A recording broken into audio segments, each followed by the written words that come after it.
चलते हैं, पांडवों के पावन चरित्र का श्रवण करते हैं।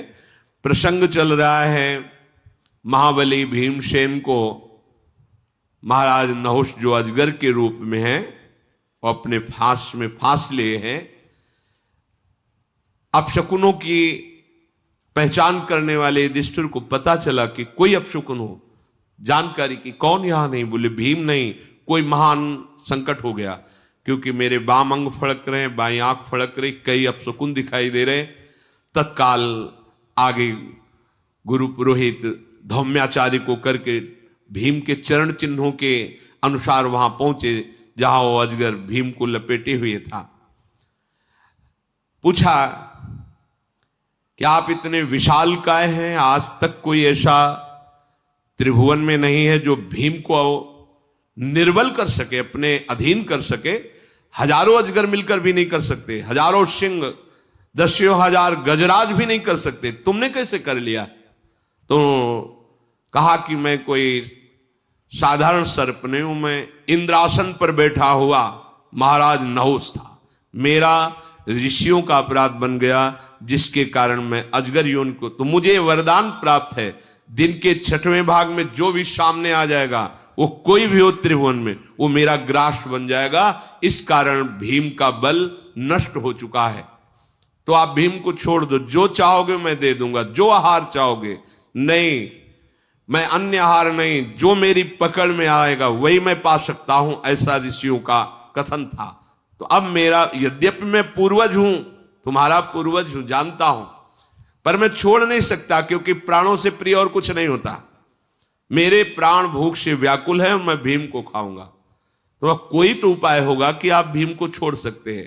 तो हाँ, एक उपाय है, यदि आप हमारे प्रश्नों का उत्तर दे दे, जो मैं प्रश्न करूं उसका उत्तर दे दे, तो मैं भीम को छोड़ दूंगा, क्योंकि प्रश्नों का सही उत्तर मिलते ही मेरी सर्पयून छूट जाएगी, तो मैं छोड़ सकता हूं। तो कल इसकी चर्चा हुई थी, कई प्रश्न महाराज नहुष सर्पयोनि में महाराज युधिष्ठिर से किए थे, वो उत्तर दे रहे थे। इसमें प्रश्न किया फिर कि मनुष्य की गतियां देखने में आती हैं, स्वर्ग की प्राप्ति, कर्मों का निश्चय रूप से मिलने वाला फल और देहाभिमान पुरुष की गति, इस विषय में आप प्रकाश डालिए। तो आपने कर्मों के अनुसार जो वर्णन किया, 3 गतियां होती कर्मों के अनुसार। एक, जो बहुत पुण्यात्मा होते हैं, जिनसे पाप कर्म नहीं बनते, प्रायः पुण्य और भजन में अंतर ध्यान रखना। तीर्थों में जाके खूब दान और पुण्य, सब ये यज्ञ आदि बड़े बड़े अनुष्ठान करवाना, देव मंदिरों को स्थापना करना, कुआं बावरी और सेवा करवाना, ये सब पुण्य के अंतर्गत आता है। मैं कर रहा हूं ना, और अगर यही सब प्रभु को अर्पित किया, प्रभु का दास बन करके, तो गति बदल जाएगी।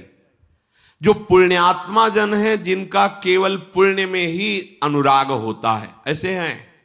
हमने देखा था कानपुर में, एक जब आश्रम में रहते थे, तो गुरु आश्रम में, तो एक मैदा फैक्ट्री के बहुत बड़े, कई मैदा फैक्ट्रियां थी, पर वो पुण्यात्मा थे। देखा उनका स्वभाव, देखा वो आधा किलोमीटर दूर ही अपनी गाड़ियां खड़ी कर देते, 10 गाड़ियां उनके साथ आती थी, अंगरक्षक को सब वहीं खड़े, धोती कुर्ता गमछा, नंगे पैर आश्रम तक आना, प्रणाम करके बैठना, बिल्कुल ऐसे जैसे एक साधारण आदमी।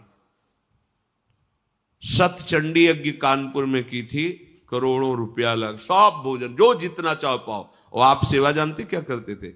एक ऐसे ड्रम जैसा ले हुए साथ, और एक झाड़ू, जहां कोई दोना पत्तल फेंकता डाल। जैसे कोई पूछता है यज्ञ कौन करा रहे हैं, भाई हमको तो सेवा यहां दोना पत्तल उठाने, आप किसी और से जानकारी की। वो स्वयं, एक पैसा किसी का नहीं, स्वयं अपना। ये पुण्यात्मा पुरुष जानने भी नहीं दे रहे कि कौन कर रहा है। ऐसे पुण्यात्मा पुरुषों को स्वर्ग की, उत्तम लोक की प्राप्ति, भगवत प्राप्ति शब्द अलग है, उत्तम लोकों की प्राप्ति होती है। और जो शास्त्र विरुद्ध मनमानी आचरण करते हैं, क्या शास्त्र कहता है, क्या संत कहते हैं, उसकी तरफ ध्यान ही नहीं, फिर उनको नारकी गतियों में जन्म मिलता है और नरक की प्राप्ति होती है। वहां कष्ट भोग करके नीच योनियों को प्राप्त होते हैं।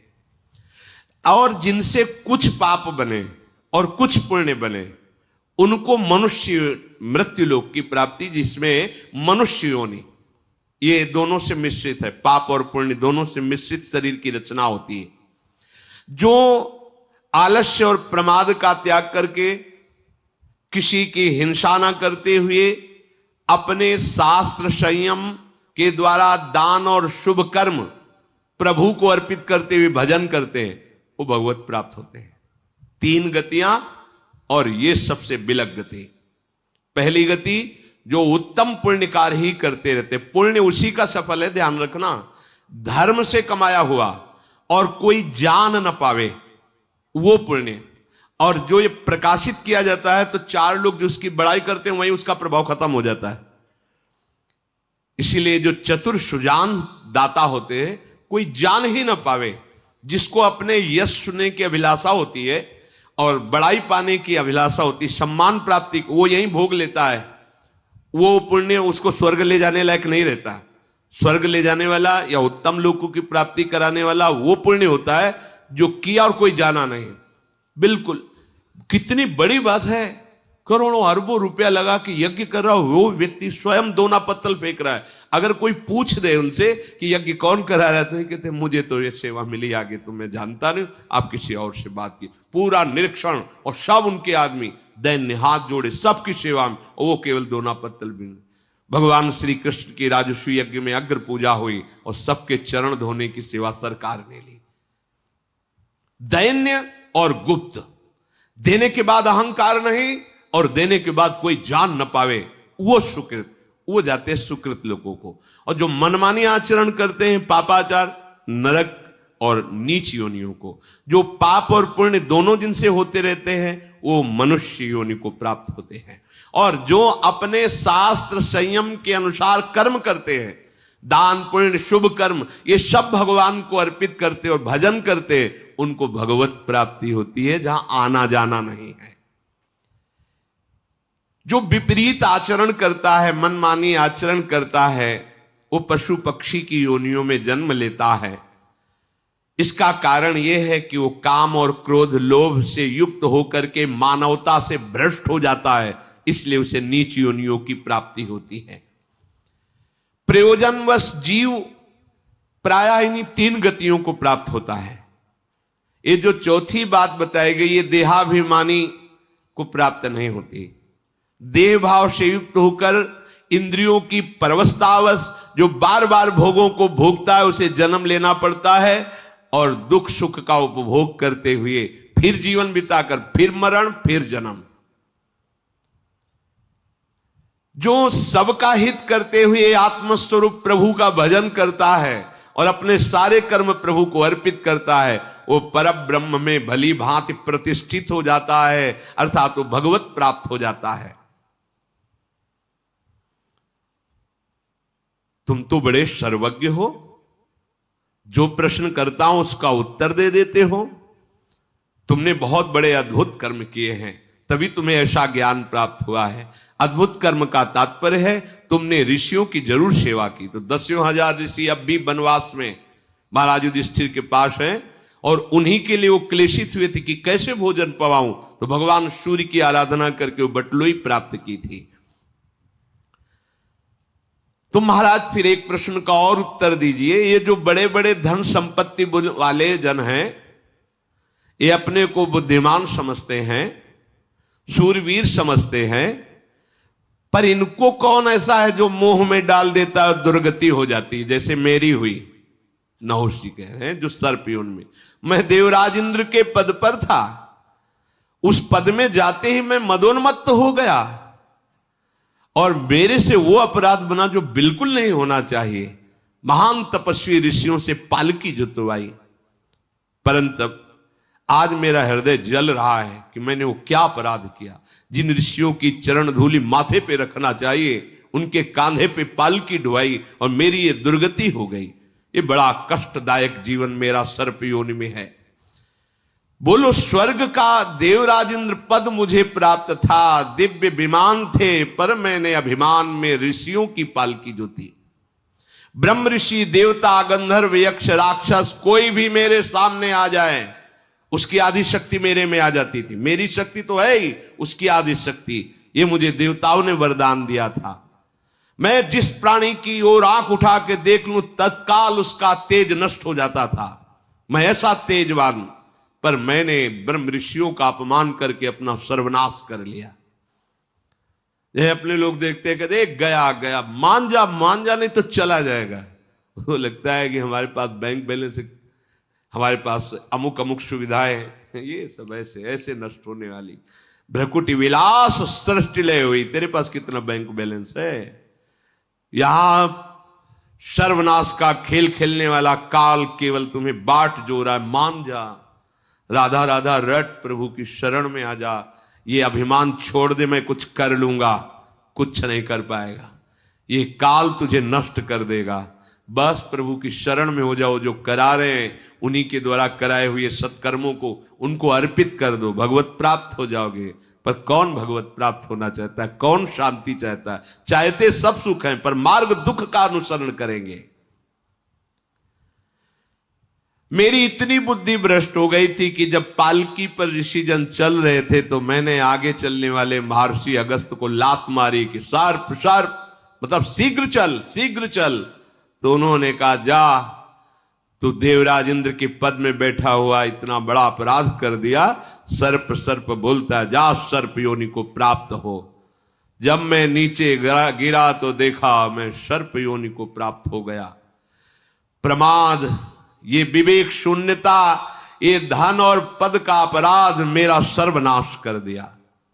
जब मैं गिर रहा था तो रोने लगा और ऋषियों से कहा कि आप तो बहुत करुणामय हैं, कम से कम मेरे साप को आप एक सीमा में बांध दीजिए, कब तक मैं भोगूंगा इस दुख को। तो उन्होंने कहा कि जब तुम्हारे कोई उत्तर दे देगा, तुम्हें स्मृति प्राप्त रहेगी मेरी कृपा से, और जब तुम्हारे धर्म संज्ञक प्रश्नों का उत्तर दे दे तो जान लेना साक्षात धर्मराज तुम्हारे सामने खड़े हैं। बस तुम उनके दर्शन से ही इस शाप से मुक्त हो जाओगे। तो हो, मुझे आज सौभाग्य प्राप्त हो गया है, आपने मेरे प्रश्नों का उत्तर दिया, मैं समझा साक्षात धर्मराज तुम हो। आज मेरे अजगर के शरीर त्यागने का अवसर आ गया। अब देखो, मैं तुम्हारे सामने भीम को छोड़ता हूं और अपने शरीर को छोड़ता हूं। जे ही ऐसा कहा, अजगर शरीर छूटा दिव्य तेजों में, क्योंकि वो महान पुण्यात्मा ही है, अपने स्वरूप को प्राप्त हुए। धौम्याचार्य ने मंत्रों से भीम को अभिषिक्त किया और उनको साथ लेकर आश्रम पर आए। तब धर्मराज युधिष्ठिर ने सबके सामने कहा कि भाई देखो, इतने बड़े प्रतापी पुण्यात्मा देवराज इंद्र के पद पर बैठने वाले नहुष जी से एक शिक्षा लो। कभी भूल से भी, क्योंकि हम लोगों का वनवास चल रहा है, कहीं किसी ऋषि का अपराध न बन जाए। कई बार कहा है यहां कि धाम मां की तरह दुलार करता है, तुमसे और गलतियां हो जाएंगी, क्षमा हो जाएगा। वैष्णव अपराध मत करना, यहां गुरुद्रोह अपराध मत करना, पर और हो चाहे ना हो, ये अपराध जरूर करेंगे, जरूर करेंगे। कितनों को देखा है, देखो, जब कोई सतमार्ग में चलता है तो जिसने तुम्हें सतमार्ग दिया है वही तुम्हारे सतमार्ग की दृढ़ता के लिए वो विपरीत वालों को भी भेजेगा। कल सुना था, मुझे मंत्र लेना है तो तुम्हारे अंदर क्रोध वृत्ति त्याग करो। उन्होंने ही लगाया झाड़ू लगाने, झाड़ू मार उसके, टोकरी पूरी डाल उसके ऊपर, वही भेजता है। परमार्थ पे चलो, ये मार्ग है, ये सुविधा है, भेजा, चलो भड़काओ इसको, इसको बोलो। अच्छा, सुने न काहू की कही, कहे ना अपनी बात, नारायण वा रूप में मगन रहे दिन रात। ना काहू सो बोली वो, ना कोई व्यवहार, बस अपनी कुंवर किशोरी को जियत निहार निहार। परमार्थ पुष्ट हो जाएगा, अपराध की गुंजाइश ही नहीं। ये जो चार जगह हम अपने ज्ञान का, विज्ञान का, अपने धन का, वैभव का प्रदर्शन करते हैं ना, फिर रास्ता बदल जाएगा। सतमार्ग अनन्य भाव से संत वचन, गुरु वचन, शास्त्र वचन के अनुसार चला जाता है।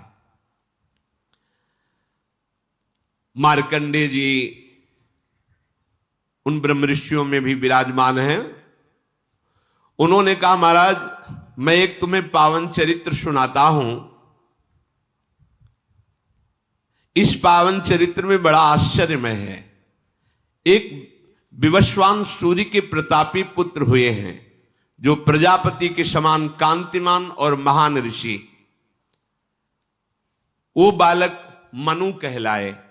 ओज, तेज, कांति और तपस्या के द्वारा भगवान सूर्य की आराधना करते, प्रभु की आराधना करते। वो अपने पितामह महर्षि कश्यप से भी आगे बढ़ गए थे तपस्या में। बद्रिका आश्रम में दोनों बाहें उठाकर एक पैर से खड़े होकर 10,000 वर्ष तक बिना कुछ खाए पिए वायु पी करके तपस्या की। ऐसे भगवान की प्राप्ति होती थी। यहां 10 दिन जो है शांति से भजन नहीं कर सकते, सोफा में बैठ के खड़े होकर हाथ ऐसे। भगवत तभी लिखा है, भगवत कलयुग में बहुत सरल है, नाम कीर्तन मात्र से भगवान की प्राप्ति। क्योंकि इसमें 60-70 वर्ष में, 80 वर्ष में ढलक जाएंगे तो 10,000 वर्ष की तो यहां सोचा ही नहीं है। कितना कठिन था भगवत प्राप्ति। उस समय सिर नीचे झुका हुआ, एकटक अपलक नेत्र खुले हुए, बाल्यावस्था से घोर तपपरायण मंत्राकार वृत्ति, वही वैवस्वत मनु के नाम से प्रसिद्ध हुए। एक दिन की बात है कि वस्त्र भींगे हुए, जटाएं भींगी हुई, चीरणी नदी से स्नान करके आ रहे थे तो पीछे से आवाज आई, महाराज मेरी रक्षा कीजिए। तो उन्होंने देखा, कोई दिखाई नहीं दिया। फिर चल, महाराज सुना नहीं, मेरी रक्षा कीजिए। लौट के देखा तो एक छोटी सी मछली दिखाई दी जो जल में, मैं बहुत छोटी ही हूं, मैं मत्स्य हूं और बड़े बड़े बलवान जीव इस नदी में रहते हैं, मुझे खा जाएंगे, मुझे भय है। इसलिए आप तपस्या प्राण है, मेरी रक्षा कर सकते हैं, मेरी रक्षा कीजिए। बलवान मत्स्य मुझको अपना आहार बना लेंगे, इसलिए आप मुझे बचा लीजिए। मैं महान भय से युक्त हूं, मैं आपकी शरण में हूं और शरणागत की रक्षा करना धर्म होता है, इसलिए आप मुझे बचा लीजिए। मत्स्य की बात सुन करके मनु जी को बड़ी दया आई। चंद्रमा की जैसी कांति इस मछली की हो रही थी, उसको उठाया और अपने कमंडल में डाल लिया। वहां से लाए तो देखा, जब उठाया था तो बहुत छोटी सी थी, कमंडल में डाला तो बड़ी हो गई थोड़ी सी। तो उन्होंने बड़े मटके में डाला कि आराम से इस जल में रहेगी, और उसको पुत्र की तरह दुलार करते। तदनंतर वो मत्स्य इतना बड़ा हो गया, आवाज आई, महाराज मेरे रहने लायक ये नहीं रह गया, मेरे रहने लायक व्यवस्था कीजिए। सोचा कमंडल में इतनी बड़ी मटके में पूरी आ गई, चलो शायद इसका ऐसा ही स्वभाव हो अत्यधिक बढ़ने का, तो आपको कहां ले चलें जहां मैं अच्छे से रह सकूं। उस मत्स्य को निकाला और एक बड़ी बावली में ले गए, वहां डाल दिया। हां, अब तुम सुखपूर्वक इसमें रहो, कोई बाहरी जंतु तुम्हें नहीं खा पाएगा। 2 योजन की चौड़ाई की वो झील थी, 2 योजन 8 कोस, 8 कोस, 1 योजन का मतलब 4 कोस, 8 कोस की थी। परंतु डाला थोड़ी देर में, कहा महाराज मेरा शरीर और बड़ा हो गया, अब मैं कह रहा हूं पूरा तालाब, वो झील जो है मत्स्य। आश्चर्य, कमंडल, मटका, बावड़ी और झील, क्या स्वभाव इस मछली का है। देखो मैं हिलडुल भी नहीं सकती, तो मेरा शरीर जहां आनंद पूर्वक रह सके वहां मुझे ले चलो। तो तुम ही बताओ मैं कहां ले चलूं? सुना है गंगा जी बहुत पावन है, वहां मुझे ले चलो। तो तुम इतने वजन की हो गए, कैसे ले चले? तुम्हारे लिए मैं हल्की हो जाऊंगी। वो शरीर इतना ही बड़ा रहेगा, वजन बिल्कुल फूल जैसा रहेगा। उठा लिया, गंगा जी में ले गए। महाराज मुझे दोष दृष्टि करके परित्याग मत करना और मेरी आज्ञा में रहना। मैं आपकी ही कृपा से भली भांति इतना पुष्ट हो रही हूं, ऐसा मत्स्य ने कहा। भगवान मनु स्वयं उसको गंगा जी में विराजमान किए। थोड़ा समय हुआ, आवाज आई, महाराज मेरी रक्षा करो। देखा पूरे गंगा के पाट को घेरे, लंबा विशाल शरीर। देखो अब गंगा जी में भी मैं हिलडुल नहीं सकती, अब मुझे समुद्र में ले चलो। पहले तो कह रही थी कि मुझे भय लगता है, जो जलचर जीव मुझे खा जाएंगे। इतनी जल्दी जल्दी इतना बड़ा स्वरूप, अब इतना बड़ा स्वरूप हम समुद्र में नहीं, आपके लिए मैं हल्की हो जाऊं, आप उठाइए। जी उठा तो शहद में उठा लिया। अच्छा तो तुम्हें हम समुद्र तक पहुंचा देते हैं। आसानी से ले गए, समुद्र में विराजमान किया। तब मुस्कुराते हुए कहा कि मैंने तुम्हारे मनोयोग को देखा है कि चिड़चिड़ाहट नहीं पैदा हुई, नहीं होता है कि पहले तो इतने बड़े फी इतना स्वरूप, यहां ले चलो, यहां ले चलो, यहां ले चलो। आप प्रसन्न रहे और मेरी सेवा की भावना, मेरे पे दोष दृष्टि नहीं की। खास बात होती है जब आपको कुछ प्राप्त होना होगा तो आपके विपरीत जहां से प्राप्त होना वहीं से होगा। अगर आप सह गए, निकल गए, आगे प्रसंग आएगा। बहुत बड़ी यज्ञ का अनुष्ठान, शायद महाराज मरुत ऐसा नाम, बहुत बड़ी यज्ञ का अनुष्ठान किया। देवराज इंद्र घबरा गए और देखा कि वशिष्ठ जी यज्ञ कराएंगे तो सबसे पहले जाके वशिष्ठ जी को निमंत्रण, हमारी अमुक सेवा में अमुक। तो उन्होंने कहा कि हम तो उपरोहित हैं मरुत जी के, उनका हमारी आज्ञा है। इतने में आ गए और कहा गुरुदेव मैंने ऐसी यज्ञ का अनुष्ठान। तो उनका पहली बात तो तुम मनुष्य हो और देवराज इंद्र की आज्ञा के आगे तुम्हारी प्रार्थना कुछ नहीं महत्व रखती, जो ये आज्ञा करेंगे वैसा। अब हम असमर्थ है, तुम्हारी यज्ञ यही चाहते थे देवराज इंद्र। वो बड़े विकल हुए कि गुरु तो हमारे, आचार्य हमारे, देवराज इंद्र ने ये ईर्ष्यावश कार्य कर दिया कि मेरी यज्ञ ना हो। बहुत विकल थे। जब कोई धर्मात्मा विकल होता है तो कोई न कोई महापुरुष आके उसकी विकलता का निराकरण करता है। देवर्षि नारद जी आ गए तो उनका सुनो, मैं एक ऐसे महापुरुष को जानता हूं, वो इतने समर्थ हैं कि किसी भी देवता की ताकत नहीं कि उनके सामने उनका विरोध कर सके। वह संवर्त ऋषि इस समय वाराणसी में हैं और अद्भुत वृत्ति से रहते हैं। तुम अगर उनको आचार्य रूप में वर्ण कर लो तो कोई उनके समान इस समय आचार्य रूप में वर्ण करने की समानता वाला नहीं, उनको तुम वर्ण। पर ध्यान रखना, उनको वर्ण करने के लिए जब आप चलोगे तो विपरीतता पैदा करेंगे। अगर विपरीतता सह गए तो आगे पार हो जाओगे। पहचानेंगे कैसे? बोले रोज विश्वनाथ जी के दर्शन करने आते हैं तो सांकरी गली विश्वनाथ जी की, उस समय तुम शव को रख देना, वो शव से दूर हट जाते हैं। जो प्रच्छन्न वेश हो, पागल जैसे दिखाई दे, मरुज से का जान लेना संवर्त जी। वो ऐसा ही किया, वो तो राजा ही थे और शांत भाव से खड़े। देखा कि एक महापुरुष आ रहे हैं, उन्मत्त अवस्था है। जो शव देखा तो साइड में प्रणाम महाराज, वो भागे, वापस लौटे। वो जैसे जैसे उनके पीछे भागते जा रहे, एकांत तो हाथ में लघु शंका करके उनके ऊपर डाल रहे, थूक रहे, पत्थर मार रहे हैं। जितना उपद्रव कर सब पर महाराज मरुद पीछे ही। क्या चाहता है? वह महाराज मैं जानता हूं आप बृहस्पति के भाई महाराज संवर्त हैं। अच्छा, किसी ऋषि ने परिचय बताया होगा, क्योंकि मैं तो प्रच्छन्न वेश में रहता हूं। बोलो क्या चाहते हो? बोले महाराज एक आप ही हैं, पूरी बात बताई कि ऐसा ऐसा हुआ, आप हमारी यज्ञ करा सकते हैं। बोले मैं ये कार्य तो करता नहीं हूं, पर यदि तुम आए हो प्रेरणा से तो तुम्हें निष्फल भी नहीं करेंगे। पर ध्यान रखना, अगर मेरा आश्रय छोड़ दिया, दूसरे का आश्रय ले लिया, तो इसी में तुम नष्ट हो जाओगे, भस्म हो जाओगे। और अगर मेरा आश्रय नहीं छोड़ा तो किसी दैवी शक्ति की भी सामर्थ्य नहीं कि तुम्हारे यज्ञ में विघ्न डाल सके। उनका पक्का अनन्य भाव से आपका वर्ण करके गए।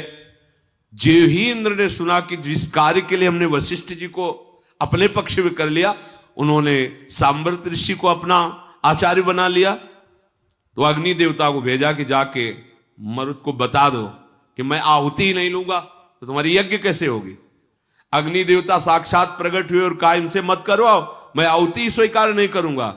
तो संबर्त ऋषि ने जानो क्या शब्द कहा था, अय अग्नि, मेरी तप की शक्ति से तू परिचित नहीं है, अभी तेरे को भस्म कर दूंगा। किसको? अग्नि देवता को। अग्निदेव भाग गए वहां से और कहा देवराजेंद्र से कह देना जब तक यज्ञ पूरी ना हो जाए कोई भी विघ्न अगर उपस्थित किया ये सामर्थ। पर जानते हो क्या कहा था, अगर मेरा आश्रय छोड़ दिया किसी भय से, किसी प्रलोभन से, तो स्वयं नष्ट हो जाओगे। ये मार्ग ऐसा है। शांति से एक बार निश्चय करो मेरा मार्ग कौन है। शांति से निश्चय करो मार्गदाता कौन है, मार्ग का आश्रय क्या है, और बस चल पड़ो। बीच में कितनी पंक्तियां ऐसी मिलेंगी, आओ इसमें रबड़ी बट रही तुरंत ले लो, यहां तो तुम्हें सूखी दलिया भी नहीं मिल रही, आओ ना कितने वर्ष हुए नहीं, आओ अभी हम तुम्हें भगवत प्राप्ति कराते हैं। आधी छोड़ पूरी को धावे, पूरी मिले न आधी पावे। एक बार केवल पता चल जाए कि वो कहीं और पंक्ति में खड़ा था, तो तेरे द्वारे बटत है सहज लाडली लाल के अब दोबारा पंक्ति में आना मुश्किल हो जाएगा, क्योंकि तुम्हारी सामर्थ्य नहीं कि तुम इस पंक्ति में खड़े हो जाओ। ये केवल कृपा से मिला है, और कृपा की अवहेलना करके अन्य आश्रय ले लिया, फिर नहीं, फिर नहीं। ये अनन्य मार्ग है, एक जैसे भी हैं। यद्यपि भक्त अनन्य जो विषय इंद्रियन बस होए, करबट कोटि जितेंद्रियन ते समलह न कोय। चाहे जितना विषय हो, अनन्य हो गया हमारे माई श्यामाजू को राज। और सो कृपाति सुलभ नहीं ताको कौन उपाय, चरण शरण हरिवंश की सहजय बने बनाए। अब आगे बात बन गई। ये जो समझते हैं कि वाणिज्य व्यापार है, दुकान है, पैसा फेंको माल, ये पैसा से माल मिलने वाला नहीं। ये ऐसा जादू है, ये चित्त का अपहरण करने वाला मार्ग है। चंचल चित्त आकर्षणी, तभी आप वहां तक पहुंच सकते हैं। और चित्त उसी का अपहरण किया जाता है जो अपने चित्त को नामे करने के लिए तैयार है। आपका है, स्वीकार कर लीजिए।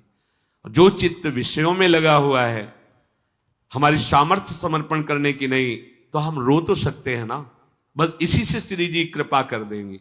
और जब यह है कि हमारी सामर्थ्य हम कहीं भी जाके, वो फिर अलग अलग वार्ता हो गई। भगवान ने कितना रूप बदला, कमंडल में, मटके में। तो ये थोड़ी कहा कि आपने हमसे कहा था इतने बड़े होके, अब इतने बड़े हो गए, फिर वही समुद्र में। चिड़चिड़ाहट नहीं हुई, आपको हमारे प्रति दोष दृष्टि नहीं हुई, आप वैसे ही हमारी सेवा में भाव करते रहे। इसलिए अब मेरी बात सुनो, आगे महाप्रलय आने वाला है। उनसे कहा महाराज मनुष्य, आप मनोयोग के साथ मेरी बात सुनिए।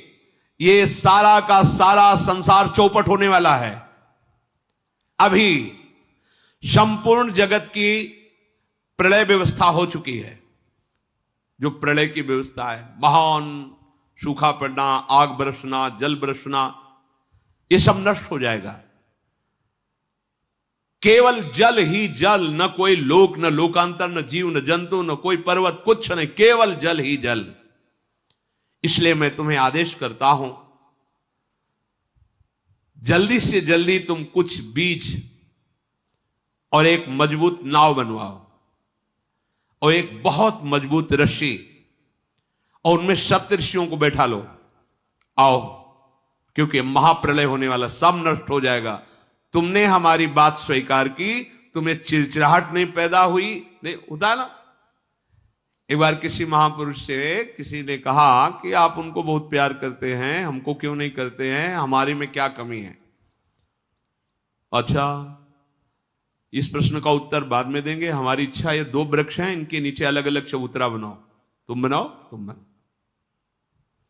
शाम के कहा दोनों हमारी पसंद के नहीं, हटा दो। सुबह फिर कहा चबूतरा बनाओ, शाम के फिर कहा हटा दो। तीसरे दिन जिन्होंने प्रश्न किया था उन्होंने कहा आखिरकार आपको पसंद क्या है, क्या चाहिए आपको?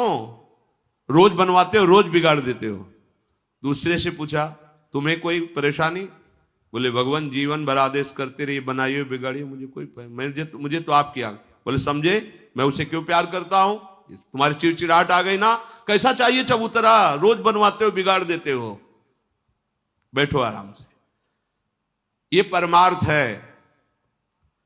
जब हम आपके हैं तो आप रोज बनवाओ, रोज बिगाड़ो या बैठा ले रहो, मेरे से उसमें क्या तात्पर्य? मेरे को क्यों परेशानी होगी? मेरे को तो आपकी आज्ञा पालन करनी बस। जहां अहम है, जहां अपनी बुद्धि लगाई, परमार्थ वहीं गिर जाता है। ये स्वार्थ व्यवहार नहीं है। कैसे भगवान अपनी रक्षा की बात कर रहे थे, पर बात क्या थी? इनकी रक्षा करनी थी। महान तपस्वी हो, सब प्रलय हो जाएगा लेकिन तुम्हारा नहीं होगा। जाओ जल्दी से एक नाव तैयार करवाओ, एक रस्सी और कुछ बीज आदि लेकर के हमारे ऊपर आकर के रस्सी में मेरी सींग में बांध दो। मैं महाप्रलय में तुम्हें खींचता रहूंगा और आनंदमयी वार्ता करता रहूंगा। तुम्हें कोई भय नहीं लगेगा और तुम्हें कोई मार नहीं सकेगा। भगवान की देखो कैसी कृपा होती। अब आप चाहते हो कि मनमानी हमारी होती रहे, विषयों को खूब भोगता रहूं और बस परमानंद की भी प्राप्ति भी हो। थोड़ा तो संभलो, जिनमें सुख नहीं है उससे पीछे हटो और महासुख की तरफ चलो। पूर्व काल में जो महापुरुषों ने उत्तम उत्तम बीज बताए हैं उनको संचित करो। मुनिजनों के प्रेमी तपस्वी मनु, मैं यही हूं, तुम आकर के केवल पुकारना, मैं प्रकट हो जाऊंगा। मेरे मस्तक में एक विशाल मजबूत सींग होगा और आप रस्सी नाव में बांधकर मेरे सींग में बांध देना। किसी और की सहायता नहीं रहेगी। मैं महान जलराशि में तुम्हें आनंद पूर्वक विचरण कराऊंगा। तुम्हें कोई भय नहीं, कोई शोक नहीं। आप मेरी इस बात को समझें, मैं केवल मत्स्य ही नहीं हूं, मैं साक्षात ब्रह्म हूं, परमात्मा हूं। यह है तपस्या का, भजन का फल। अब महाप्रलय में सबका नाश होगा लेकिन इनका नहीं। भगवान उनको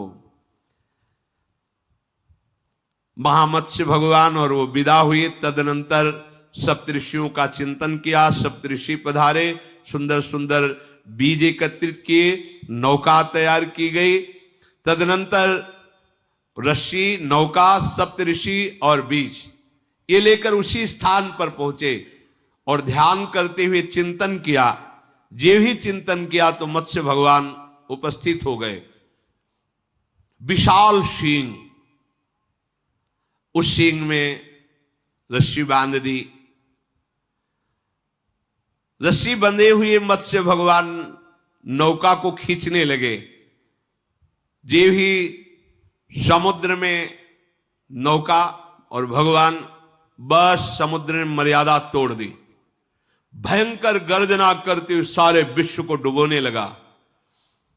उस महासागर की प्रचंड वायु ने संपूर्ण पृथ्वी को जलमग्न कर दिया। न कोई स्त्री, न पुरुष, न वृक्ष, न लता, न जीव, न जंतु। देखो ना, कभी कभी एक लहर उठती है तो गांव के गांव, नगर के नगर विध्वंस कर देते हैं।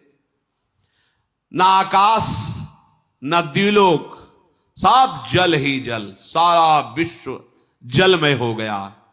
केवल सप्तऋषि, मनु, मत्स्य भगवान और वो बीज जो उनकी नाव में। बहुत वर्षों तक भगवान उन्हें आनंद देते हुए प्रलयकालीन जल में विचरते रहे। आनंददाता भगवान।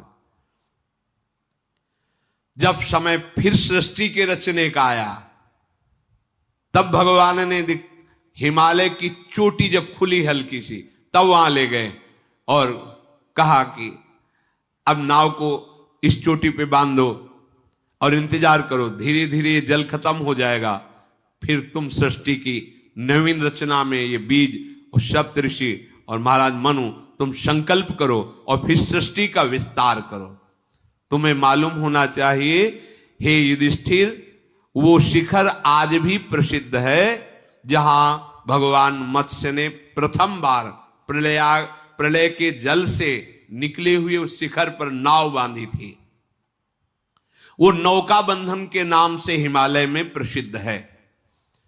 और भगवान ने कहा मैं प्रजापतियों का भी पति ब्रह्म हूं, इतना तुम समझो, मेरे से भिन्न कोई वस्तु नहीं है।